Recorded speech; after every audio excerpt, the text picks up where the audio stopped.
Selamat hari Minggu Jemaat GKI Arca Manik.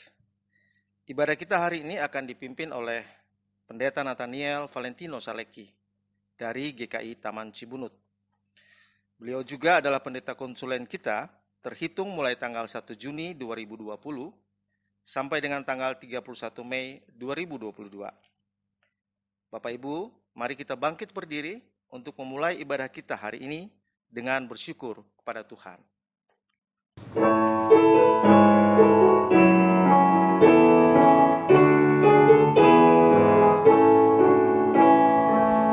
Bersyukurlah pada Tuhan, serukanlah namanya, bernyanyilah bagi Tuhan, mari bermazmurlah. Pujilah Tuhan hai jiwaku, pujilah namanya. Aku hendak bernyanyi seumur hidupku. Hatiku siap ya Tuhan, bernyanyi dan bermazmur, karena Engkau Maha baik, setia dan benar. Pujilah Tuhan hai jiwaku, pujilah namanya. Aku hendak bernyanyi seumur hidupku.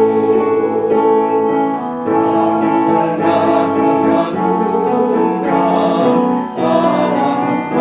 Allah Rajaku dan memuliakan namanya untuk selamanya. Pujilah Tuhan hai jiwaku, pujilah namanya. Aku hendak bernyanyi seumur hidupku.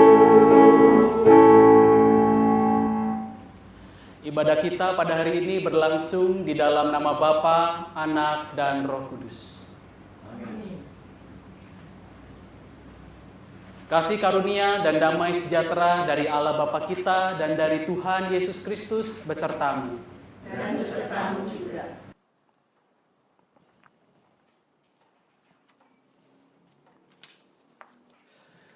Selamat pagi Bapak Ibu Saudara yang dikasihi Tuhan Yesus Kristus. Kita berada di awal bulan ke-7 tahun 2020.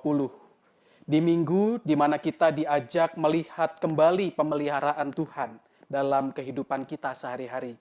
Dan kita ditantang untuk memberikan respons sebagai bentuk kita menerima dan memaknai anugerah Tuhan dalam sikap hidup yang nyata sebagai kesaksian di tengah dunia ini.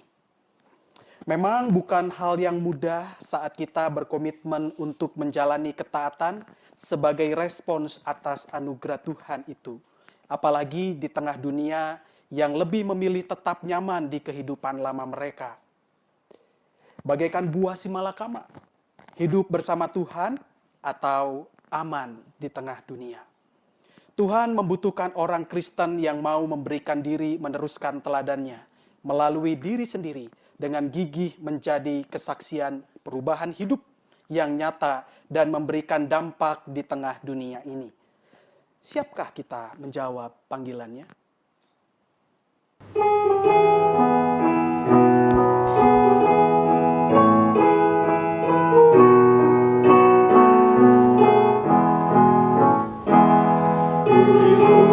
Banyak saat ku berserah kepada Yesus. Ku diubahnya hingga jadi baru dan menjadi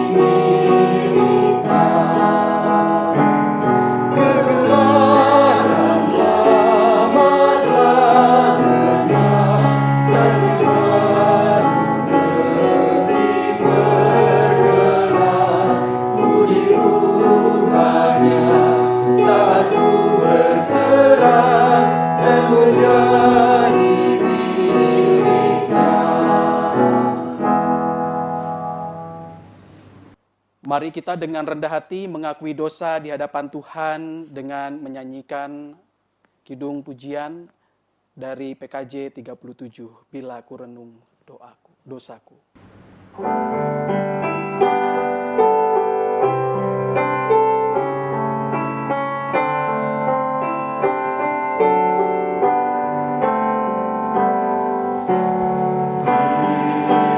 ku renung dosaku padamu Tuhan,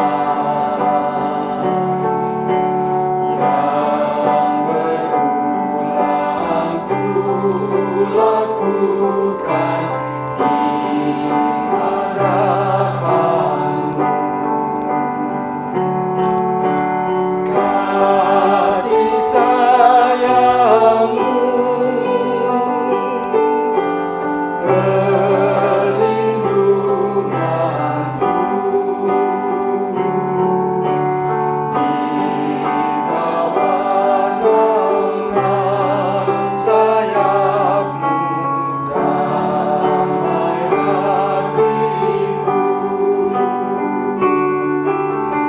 Kasih sayangmu, pengharapanku, usaplah kasih setiamu, selalu ku rindu. Rasa angkuh dan sombongmu masih menggoda. Iri hati dan benciku kadang menjelma. Kasih sayangmu, perlindunganku, di bawah naungan sayapmu, damai hatiku. Kasih sayangmu, pengharapanku, usapkan kasih setiamu, selalu ku rindu.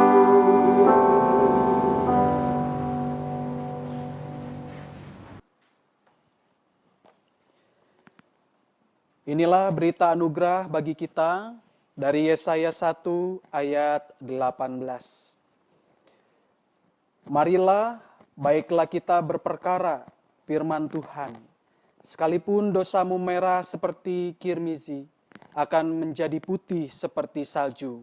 Sekalipun berwarna merah seperti kain kesumba, akan menjadi putih seperti bulu domba. Demikianlah berita anugerah dari Tuhan.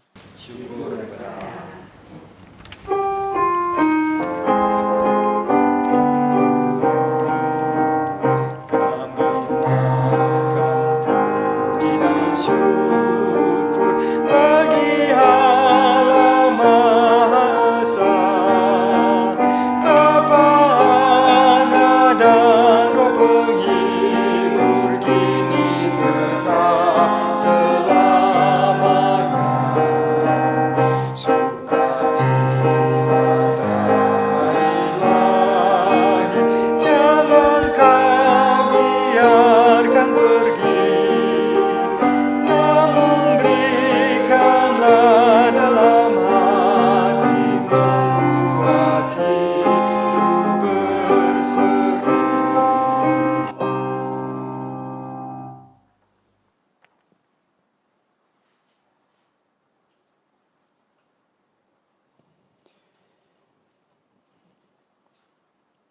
Mari kita bersatu di dalam doa.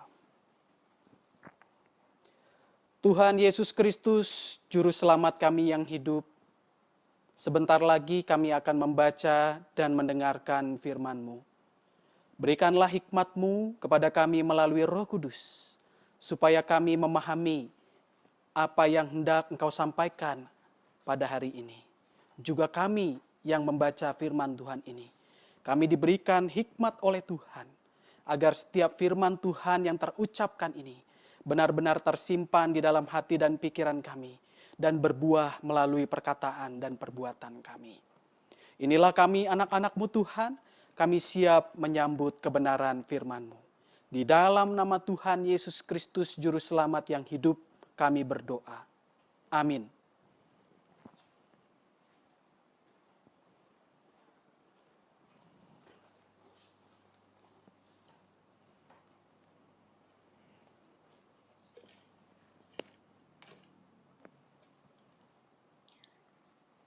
Pembacaan Kitab Zakaria, pasal 9, mulai ayat 9.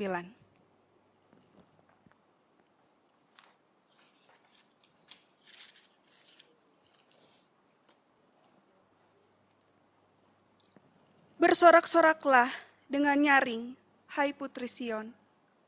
Bersorak-sorailah, hai putri Yerusalem.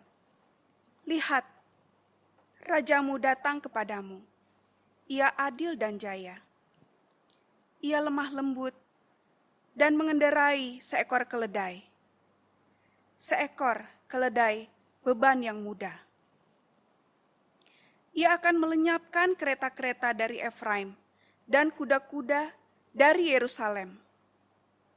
Busur perang akan dilenyapkan, dan ia akan memberitakan damai kepada bangsa-bangsa. Wilayah kekuasaannya akan terbentang dari laut sampai ke laut, dan dari sungai Efrat sampai ke ujung-ujung bumi. Mengenai engkau, oleh karena darah perjanjianku dengan engkau, aku akan melepaskan orang-orang tahananmu dari lobang yang tidak berair. Kembalilah ke kota bentengmu, hai orang tahanan yang penuh harapan. Pada hari ini juga, aku memberitahukan, aku akan memberi ganti kepadamu 2 kali lipat. Demikian sabda Tuhan.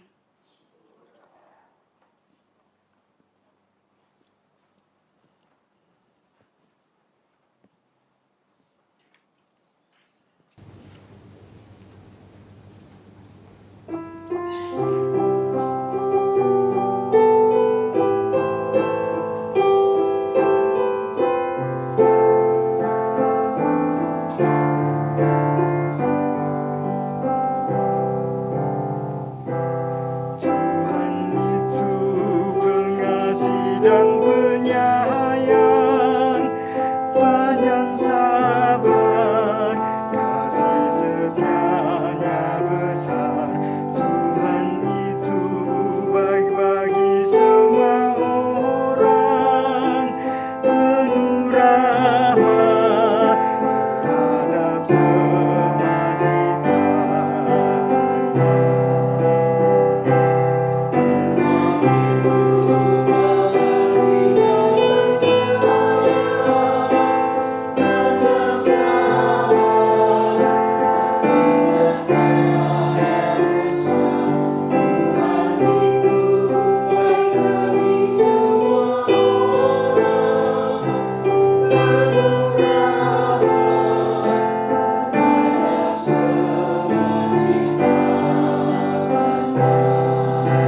Segala yang kau jadikan kan bersyukur padamu. Orang yang kau kasih akan memujimu.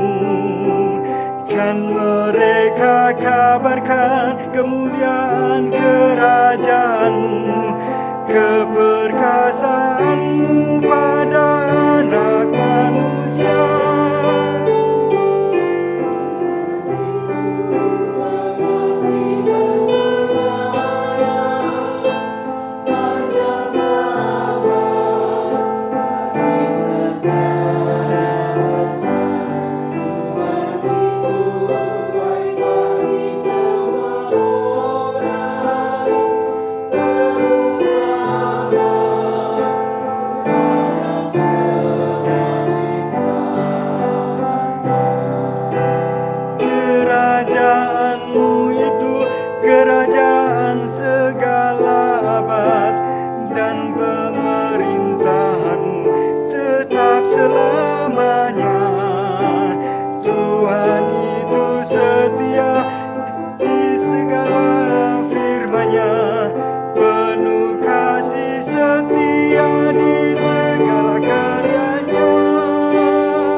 Pembacaan surat Roma pasal 7 mulai ayat ke-15.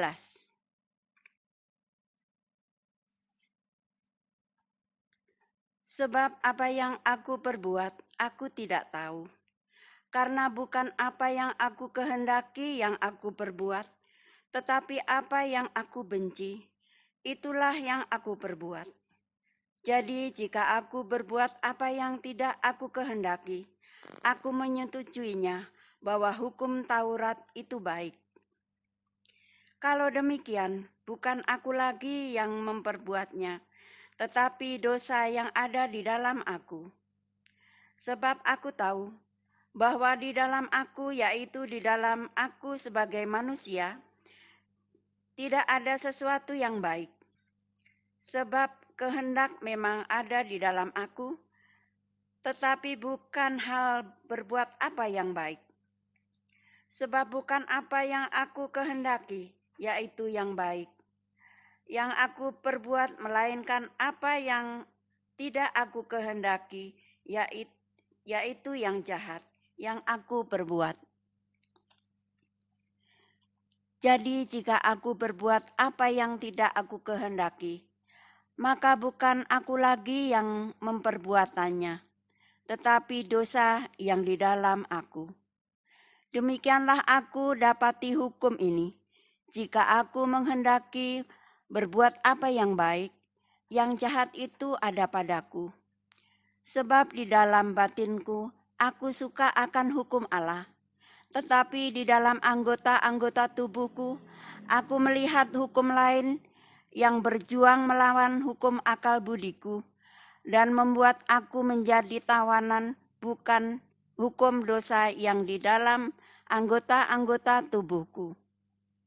Aku manusia celaka. Siapakah yang akan melepaskan aku dari tubuh maut ini? Syukur kepada Allah oleh Yesus Kristus Tuhan kita. Demikianlah sabda Tuhan. Syukur kepada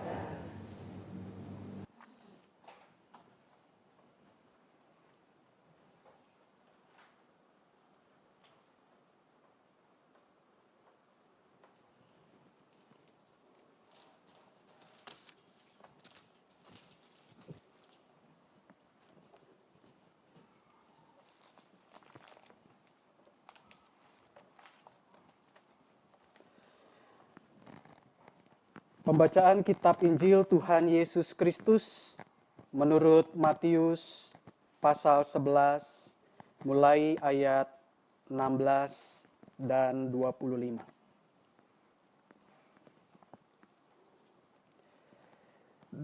Dengan apakah akan kuumpamakan angkatan ini? Mereka itu seumpama anak-anak yang duduk di pasar dan berseru kepada teman-temannya, "Kami meniup seruling bagimu, tetapi kamu tidak menari. Kami menyanyikan kidung duka, tetapi kamu tidak berkabung. Karena Yohanes datang, ia tidak makan dan tidak minum." Dan mereka berkata, "Ia kerasukan setan." Kemudian Anak Manusia datang, ia makan dan minum.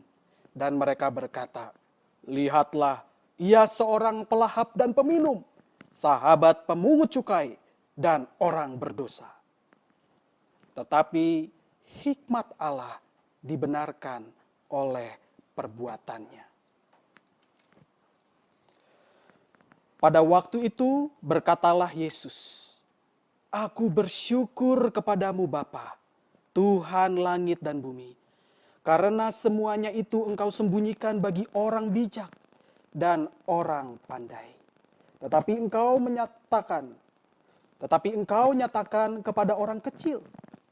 Ya Bapa, itulah yang berkenan kepadamu. Semua telah diserahkan kepadaku oleh Bapakku, dan tidak seorang pun mengenal anak selain Bapa, dan tidak seorang pun mengenal Bapa selain anak, dan orang yang kepadanya anak itu berkenan menyatakannya.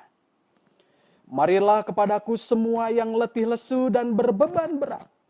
Aku akan memberi kelegaan kepadamu. Pikulah kuk yang kupasang, dan belajarlah padaku. Karena aku lemah lembut dan rendah hati, dan jiwamu akan mendapat ketenangan. Sebab kuk yang kupasang itu enak, dan bebanku pun ringan. Demikianlah Injil Tuhan Yesus Kristus. Yang berbahagia ialah mereka yang mendengarkan firman Allah dan yang memeliharanya dalam kehidupan sehari-hari. Haleluya.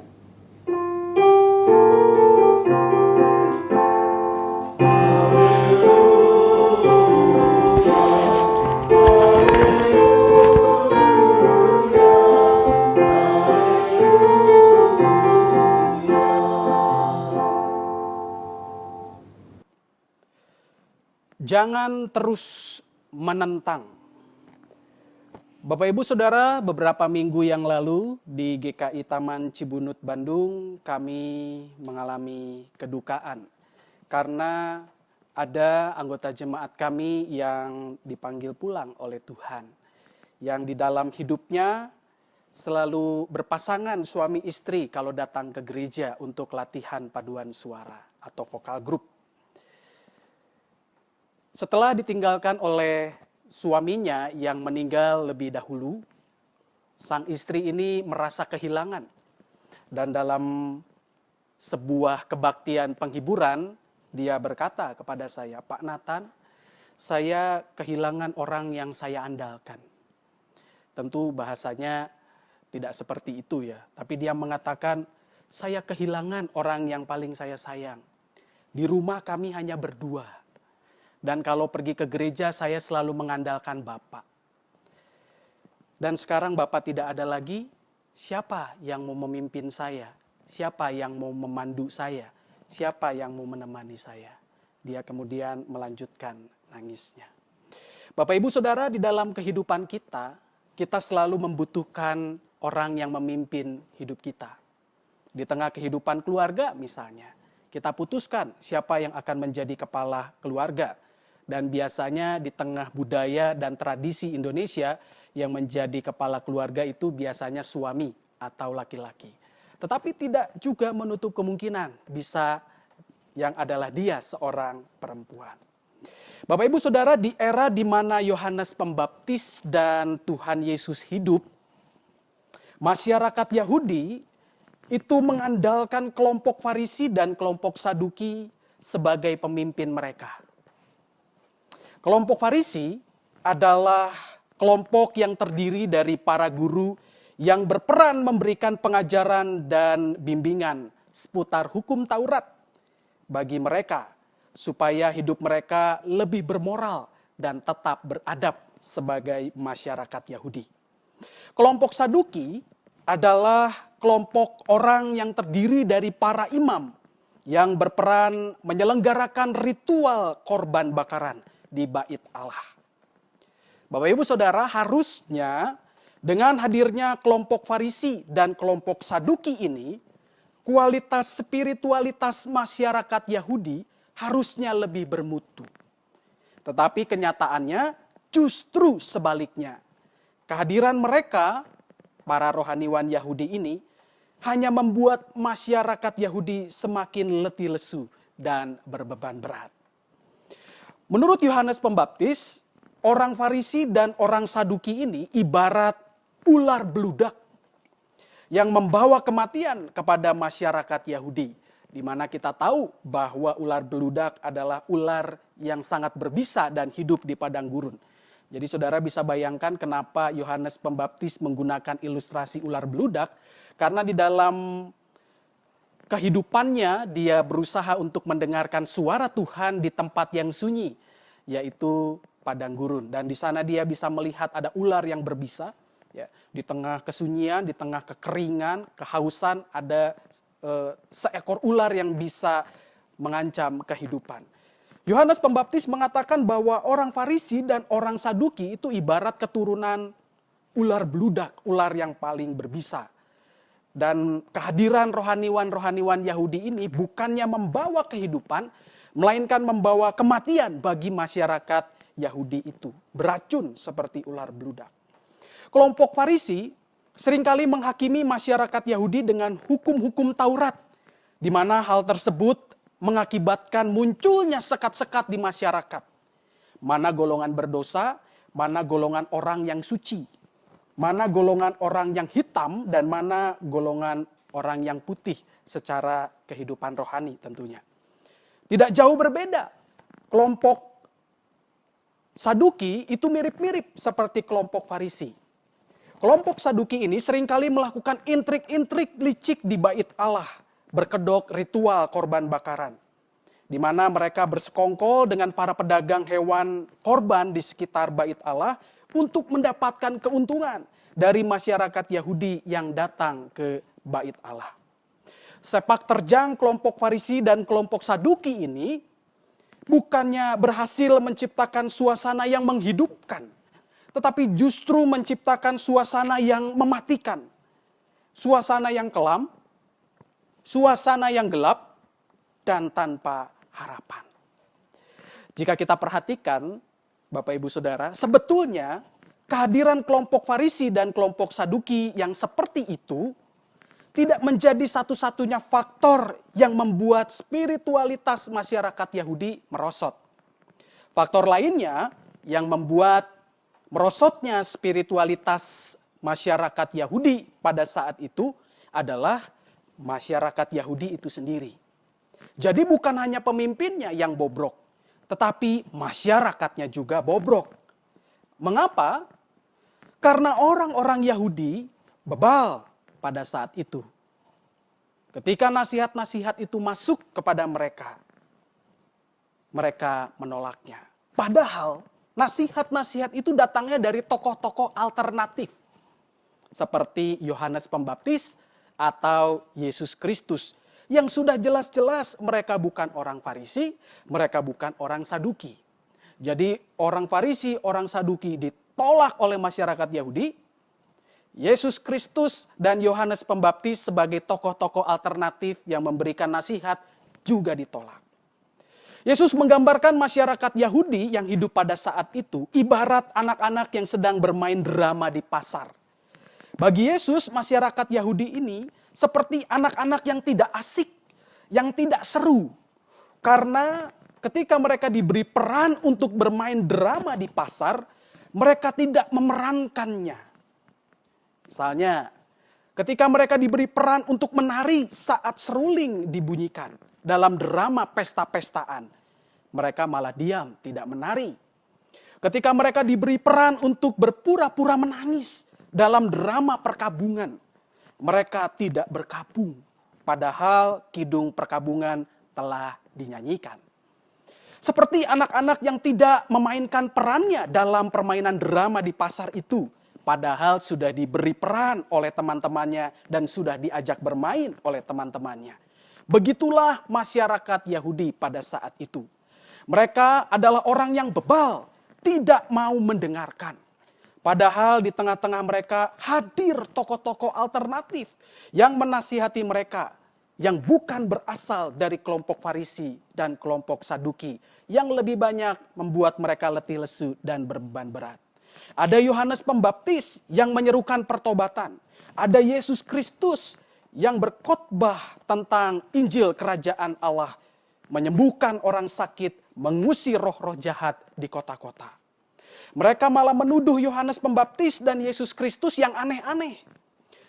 Yohanes Pembaptis yang hidupnya mengisolasi diri dari dunia dengan menawarkan gaya hidup kudus, itu dianggap oleh masyarakat Yahudi sebagai orang yang kerasukan setan.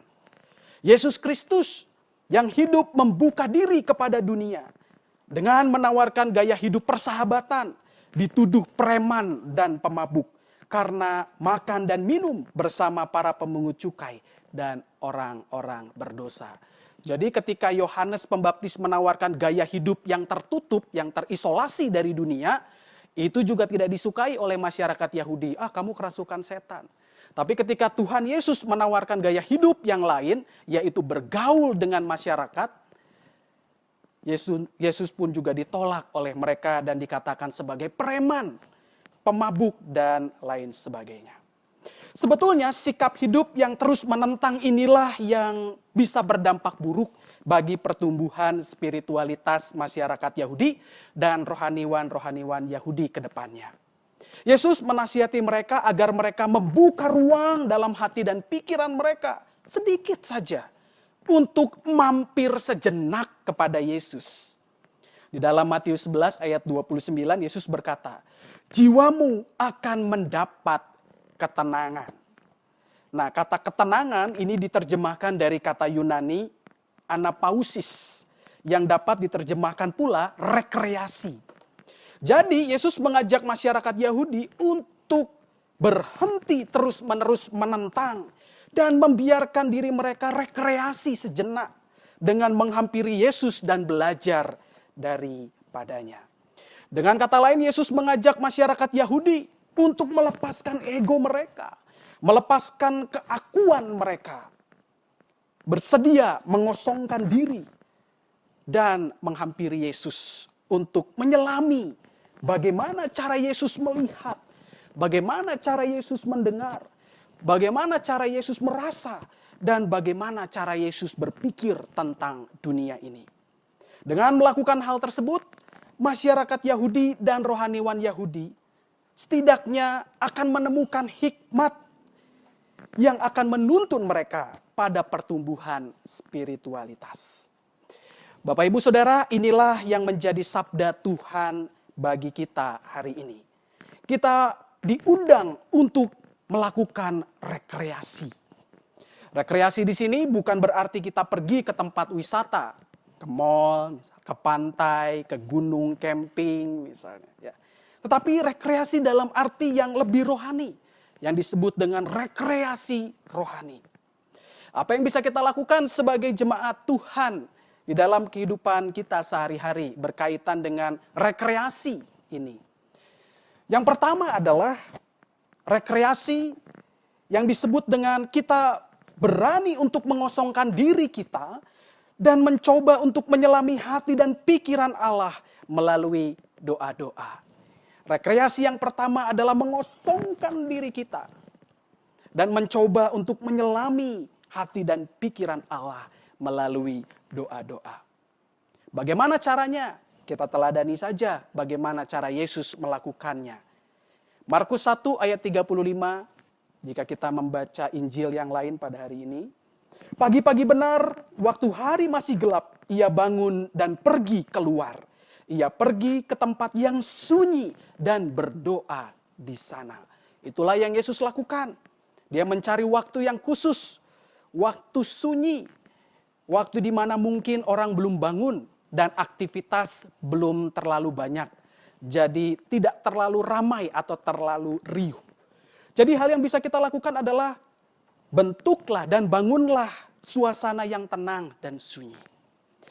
Kita hidup dalam dunia yang ramai, dunia yang bisa mengganggu kita ketika kita mau berkomunikasi dengan Allah.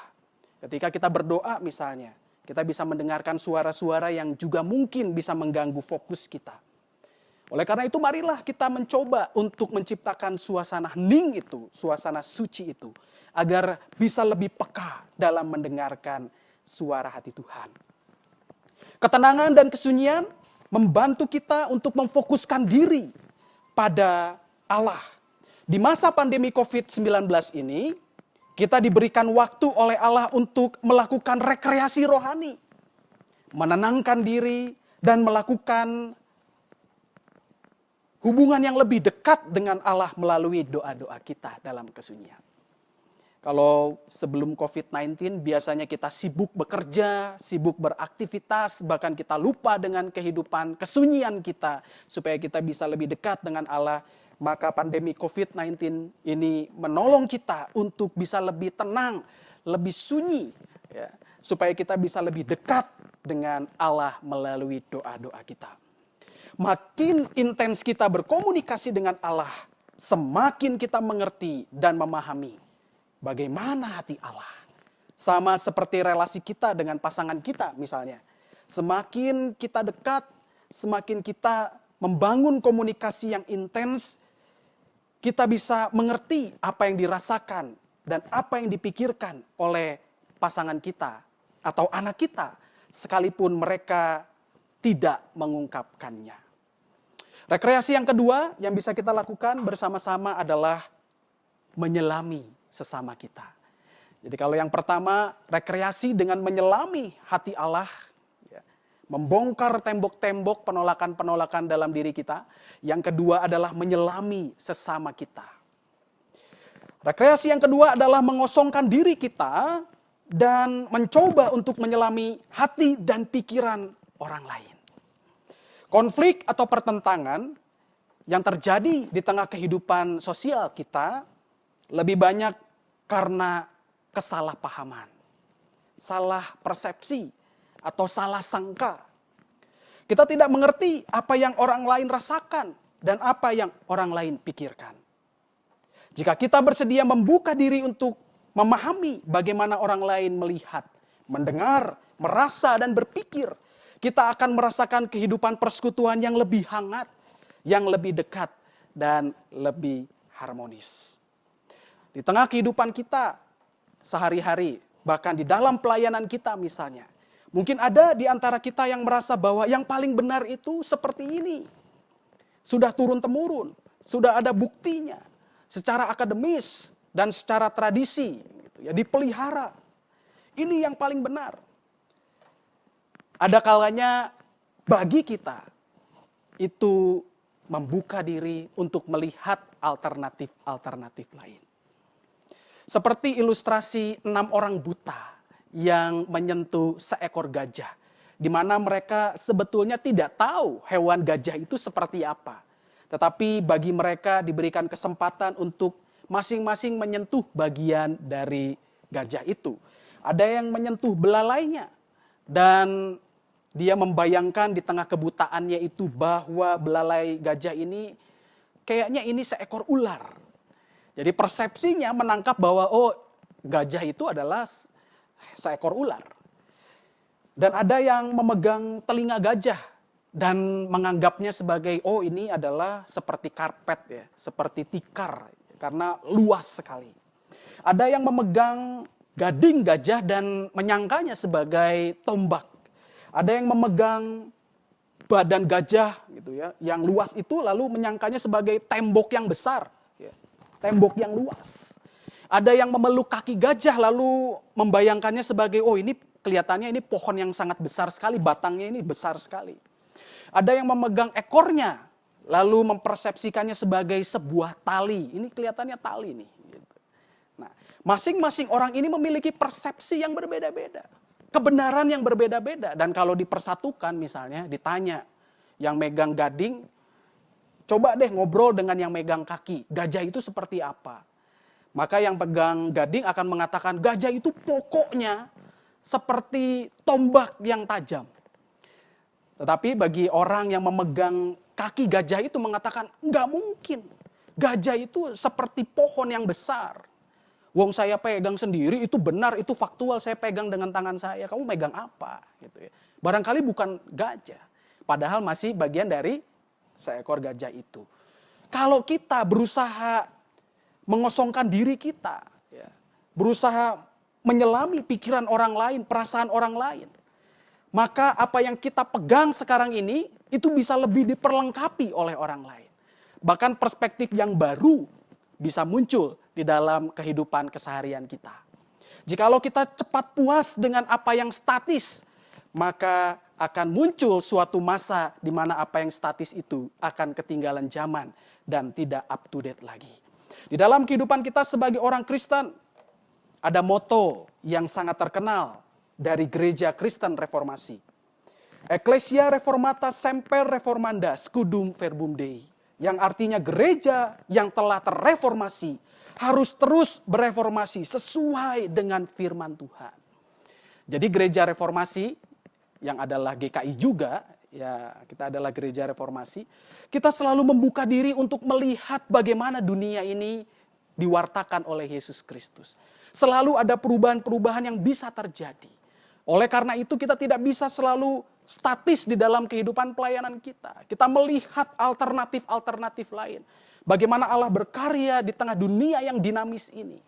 Bagaimana kehidupan gereja Yang dulu kita sangkakan kelihatannya kehidupan gereja masa kini adalah kehidupan persekutuan yang datang ke gereja. Waktu pandemi COVID datang, itu kan mengganggu kehidupan keseharian kita yang selalu kita persepsikan sebagai sebuah kebenaran. Dulu mungkin kalau ditanya jemaat, majelis jemaat, bagaimana kalau kita bikin ibadahnya live streaming aja? Jemaat boleh pulang. Jadi ibadah dari rumah masing-masing. Wah, tidak bisa. Itu sangat tidak sesuai dengan nilai-nilai Alkitabiah. Tetapi waktu pandemi datang, hal tersebut dilegalkan. Bahkan juga hal tersebut ada landasan teologisnya. Akhirnya gereja menerima sesuatu yang baru itu, yang sebetulnya asing dari sejak awal. Itu artinya kita membiarkan diri kita untuk masuk ke dalam ide yang baru, ide yang berbeda. Kemudian kita menggumulkannya dengan Alkitab, di mana kita akhirnya menemukan nilai-nilai sejati apa yang Allah kehendaki agar gerejanya hidupi sekarang ini. Demikian pula dengan kehidupan keseharian kita. Kalau misalnya kita berbeda pendapat soal pelayanan di gereja, kita pahami perspektif orang lain. Dan orang lain pun juga mau memahami perspektif kita. Saling menghormati, saling menerima. Supaya kita bisa menghasilkan pelayanan yang lebih kreatif. Pelayanan yang lebih hidup dan bisa kita nikmati bersama-sama. Sungguh alangkah menderitanya dan sungguh alangkah letih lesu dan berbeban beratnya kita jikalau daya kreativitas kita, ruang kita untuk bisa menikmati peribadahan dengan penuh sukacita ini terbatas oleh kebenaran-kebenaran absolut yang tidak bisa diperdebatkan. Di dalam Alkitab, Yesus Kristus justru merobohkan tembok-tembok itu. Gereja malah membangun tembok-tembok itu. Adalah pekerjaan rumah bagi kita untuk tidak lagi terus-menerus menentang. Ada kalanya kita perlu melihat dunia ini, bagaimana dunia ini bergerak dan bagaimana suara Allah diberitakan melalui kehidupan kita sehari-hari.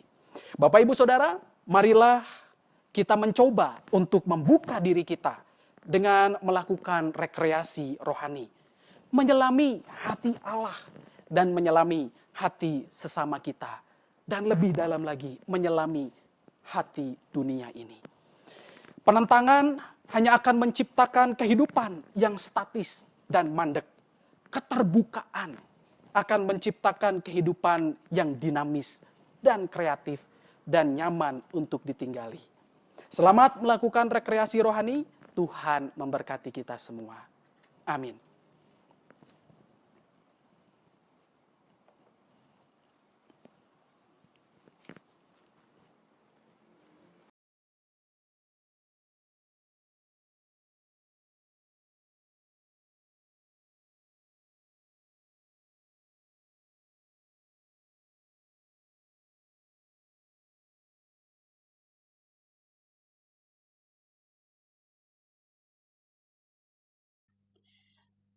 Marilah kita bersama umat Allah di masa lalu, masa kini, dan masa depan, mengingat pada baptisan kita menurut pengakuan iman rasuli. Aku percaya kepada Allah, Bapa yang Maha Kuasa, Khalik langit dan bumi, dan kepada Yesus Kristus, anaknya yang tunggal Tuhan kita, yang dikandung daripada Roh Kudus, lahir dari anak darah Maria, yang menderita sengsara, di bawah pemerintahan Pontius Pilatus, disalibkan, mati, dan dikuburkan, turun ke dalam kerajaan maut. Pada hari yang ketiga, bangkit pula dari antara orang mati, naik ke surga, duduk di sebelah kanan Allah, Bapa yang Maha Kuasa. Dan dari sana ia akan datang untuk menghakimi orang yang hidup dan yang mati. Aku percaya kepada Roh Kudus, gereja yang kudus dan am, persekutuan orang kudus, pengampunan dosa, kebangkitan orang mati, dan hidup yang kekal. Amin.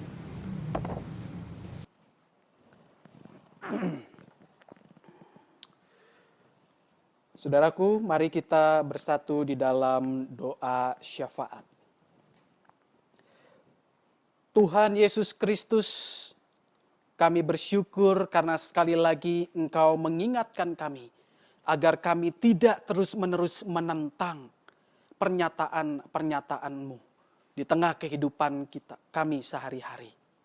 Tuhan Yesus Kristus, Ada kalanya kami merasa bahwa apa yang kami pegang ini adalah yang paling benar, prinsip yang paling betul di dalam kehidupan kami masing-masing. Tetapi sesungguhnya Engkau mengajarkan kami untuk berani keluar dari apa yang statik itu. Dari apa yang kami pandang sebagai kebenaran absolut itu. Supaya kami bisa melihat apa yang menjadi kehendak Tuhan yang sejati. Di mana Tuhan yang kami kenal di sepanjang kehidupan kami adalah Tuhan yang bekerja secara dinamis. Yang terus bergerak tanpa hentinya. Tuhan Yesus Kristus, Engkau mengingatkan kami sekali lagi hari ini. Bahwa kehidupan yang statis akan mematikan. Akan membuat kami kehilangan kenikmatan di dalam menjalankan kehidupan kami sehari-hari. Tuhan Yesus Kristus, di dalam doa syafaat ini secara khusus kami berdoa untuk keluarga anggota jemaat-Mu di GKI Arca Manik ini. Kami berdoa untuk anak-anak yang sedang belajar di rumah, yang harus juga mereka mengerjakan tugas-tugas mereka dari rumah. Berikanlah hikmat kepada mereka Tuhan, supaya mereka tetap dapat mengerti pelajaran yang disampaikan oleh guru-guru mereka melalui media elektronik. Kami juga berdoa untuk mereka yang bekerja di rumah, maupun mereka yang tidak harus bekerja di luar rumah. Juga bagi mereka, anggota keluarga kami yang bergumul soal ekonomi dan kesehatan. Kami tahu Tuhan, bahwa Engkau mendengar seruan hati kami, jeritan hati kami yang memohon pertolongan kepadamu. Kami percaya bahwa rancangan Tuhan adalah rancangan damai sejahtera, bukan rancangan kecelakaan bagi kehidupan keluarga dan rumah tangga kami. Kami percaya sebagaimana Engkau memelihara bunga bakung, sebagaimana Engkau memelihara burung pipit, kami percaya Engkau pula yang akan memelihara kehidupan kami sebagai anak-anak-Mu. Tuhan Yesus Kristus, kami berdoa secara khusus bagi kehidupan jemaat-Mu GKI Arca Manik. Terkhusus untuk persekutuan jemaat agar tetap terjalin di tengah masa pandemi ini. Di mana kami masih beribadah dari rumah melalui media sosial. Kami berdoa untuk pemimpin jemaat, yaitu majelis jemaat dan hamba-hamba Tuhan, supaya mereka memiliki kesatuan hati dan semangat dalam melayani. Sungguh Tuhan, di dalam mengerjakan tugas tanggung jawab pelayanan yang Engkau percayakan, tidaklah mudah. Kami harus berhadapan dengan tantangan-tantangan yang sulit, baik yang muncul dari luar maupun yang berasal dalam diri kami sendiri. Jangan biarkan tantangan-tantangan itu membuat kami undur dan membuat kami kendor dalam melayani Tuhan. Karena kami percaya bahwa anak-anak-Mu terdahulu telah melakukan pelayanan dengan sangat giat, berjuang, bahkan sampai terancam nyawanya demi Yesus Kristus. Oleh karena itu tolonglah kami Tuhan, agar di tengah tantangan yang sulit, kami senantiasa setia mengerjakan tanggung jawab yang Tuhan berikan kepada kami di gereja-Mu ini. Tuhan Yesus Kristus, kami berdoa secara khusus untuk keluarga Dwi Suryanti Kurniawan, keluarga Edi Hasudungan Sihombing, dan keluarga Edwin Barnes Siahaan. Kami percaya Tuhan, bahwa Tuhan juga hadir di tengah kehidupan ketiga keluarga ini, juga keluarga lainnya di GKI Arca Manik. Tuhan pelihara keutuhan kehidupan keluarga ini, supaya senantiasa di dalam lindungan Tuhan dan kasih Tuhan. Kami berdoa juga untuk bangsa Indonesia, terkhusus untuk presiden dan jajaran pejabat, baik yang berada di pusat maupun di daerah, baik mereka yang berperan sebagai polisi atau tenaga militer, dan tim gugus depan penanggulangan COVID-19, agar mereka bisa bahu-membahu menjaga keamanan dan mengatasi pandemi ini yang terus bertambah tiap harinya. Kami juga berdoa untuk persiapan tahun ajaran baru, di mana pendaftaran sekolah sudah mulai dibuka, dan biaya yang diperlukan untuk kami memulai pendidikan bagi anak-anak kami yang tentunya juga harus dikeluarkan oleh kami. Kami percaya Engkau akan menyediakan apa yang kami perlukan itu tepat pada waktunya. Dan tidak akan membiarkan anak-anak kami terbengkalai dalam hal pendidikan. Kami juga berdoa untuk kesiapan tenaga pengajar, agar mereka dapat menyiapkan metode pengajaran yang tetap dapat menolong siswa-siswi untuk mendapatkan pelajaran. Tuhan Yesus Kristus, kami percaya bahwa Engkau akan melindungi kehidupan bumi ini, menjaga kami dan menyertai kami, agar krisis sosial, krisis kesehatan, krisis ekonomi ini dapat berlalu. Kami percaya bahwa semua ini akan berlalu, karena kami tahu bahwa rancangan Tuhan adalah rancangan damai sejahtera. Terima kasih Tuhan untuk kebaikan-Mu di sepanjang kehidupan kami. Kami percaya bahwa Engkaulah yang senantiasa akan terus berjalan di depan kami, memimpin kami. Inilah doa syafaat yang kami panjatkan hanya di dalam nama Tuhan Yesus Kristus, Juru Selamat kami yang hidup. Amin.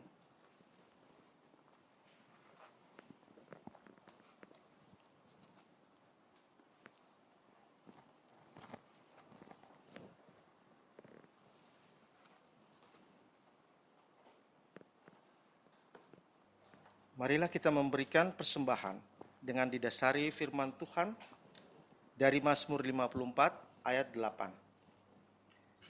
Dengan rela hati aku mempersembahkan korban kepadamu. Bersyukur sebab namamu baik, ya Tuhan. Persembahan dapat ditransfer ke rekening GKI Arca Manik, BCA nomor 437 180 4425. Atau dikumpulkan di kotak yang tersedia di kantor gereja atau GSG.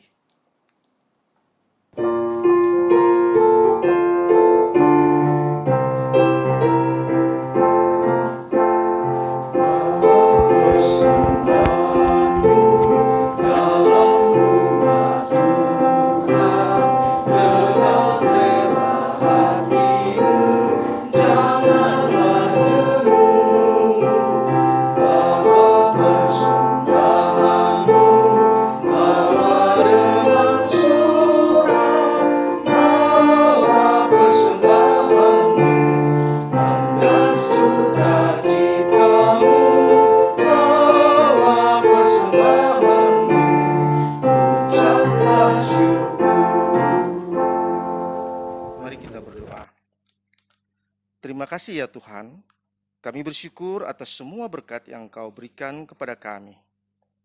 Kiranya Engkau mau menerima persembahan kami ini, yang kami persembahkan sebagai ungkapan syukur kami kepadamu.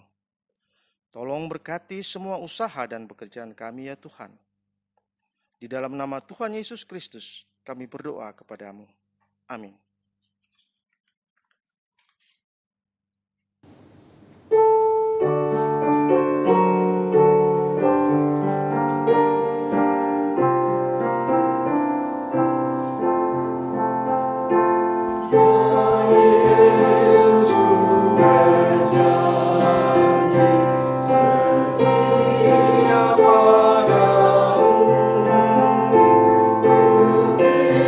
Minta kau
Arahkanlah hatimu kepada Tuhan. Jadilah saksi Kristus. Terpujilah Tuhan. Terimalah berkat dari Tuhan.